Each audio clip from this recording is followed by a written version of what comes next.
আসসালামু আলাইকুম প্রিয় বন্ধুরা, কেমন আছেন সবাই? আমাদের দেশে গভর্নমেন্ট হসপিটালে মানে সরকারি হসপিটালে যার কারণে বেড পাওয়া যায় না, লোকজনের সিরিয়াল আছে পড়ে বিশাল আকারে, ডাক্তার পাওয়া যায় না। গভর্নমেন্ট হসপিটালে এমন কোনো জায়গা নেই, ফাঁকা থাকে না, কোনো জায়গা ফাঁকা থাকে না, এত পরিমাণ লোক হয়। কিন্তু আমি যে দেশে আছি ঘানা আফ্রিকাতে, এখানে আপনার গভর্নমেন্টে কোনো সেরকম ভিড় নাই, কোনো লোকজন নাই। আর হসপিটালের সামনে, ফার্মেসির সামনে প্রচুর পরিমাণ ভিড় থাকে আমার বাংলাদেশে। ফার্মেসির যে মার্কেটিং অফিসার, ওর জন্যই কোনটা রুগী কোনটা কী এটা বোঝা যায় না।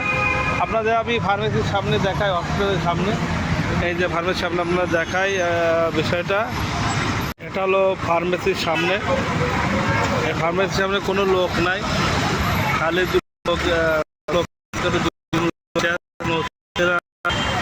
রোগীর কোনো এজেন্ট নাই, একেবারে নিরিবিলি।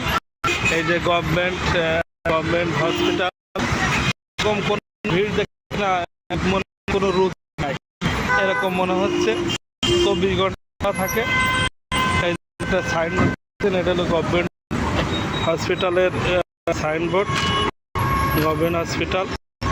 এই যে কোনো পালা দশ না, কোনো সাধারণ আপনার আমি যাইতে পারতেছি, পরে আপনাকে দেখানোর চেষ্টা করতেছি।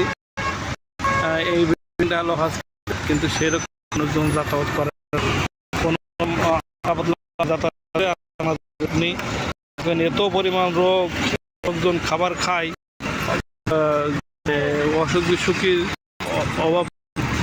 হ্যাঁ, তো যাই হোক, এবার খাবার খাবেন আপনারা দেখে শুনে, কম হবে। যতটুকু পারি আপনাদের দেখানোর চেষ্টা করি, আপনারা সাপোর্ট দেবেন আর দেখার সুযোগ করে দেবেন। কোনো লোক